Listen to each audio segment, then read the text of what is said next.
नमस्कार शेतकरी मित्रांनो, आम्ही आलेलो आहे पुन्हा एकदा एका नवीन व्हिडिओमध्ये, नवीन एका प्लॉटमध्ये। तर या प्लॉटमध्ये आपण नियोजन केलेलं होतं, फुलं अवस्थेमध्ये आपण इथं औषध दिलेलं होतं। जसं आपण जर पाहतो म्हटलं तर इथं फ्लोराच्या वेळेस आपण RPS 76 आणि फ्लोराचा आपण वापर केलेला आहे।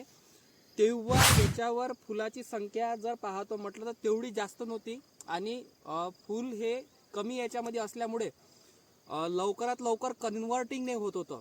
म्हणजे थंडीच्या वातावरणामध्ये फुल लवकरात लवकर कन्वर्ट होत नव्हतं।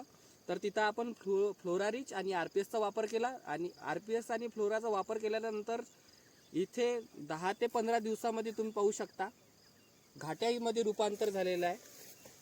दाखवा इकडे, घाट्यामध्ये रूपांतर झालेलं आहे आणि फास्ट कन्वर्ट झालेलं आहे। लवकरात लवकर फुलाची संख्या म्हणजे मादी फुलाच्या संख्या वाढून घाटे धारणा चांगली झालेली आहे।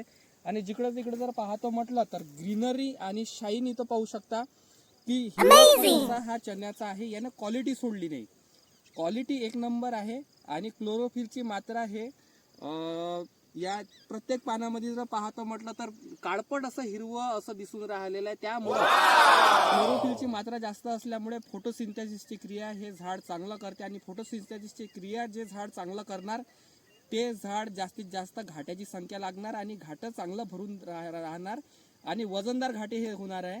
तर असं नियोजन आपण इथं केलेलं आहे तिसऱ्या फवारणीमध्ये। तर पुन्हा भेटूया नवीन एका व्हिडिओमध्ये। नमस्कार मित्रांनो, नमस्कार, धन्यवाद। इस वीडियो को लाइक करें, हमारे चैनल को सब्सक्राइब कर बेल आइकन जरूर प्रेस करें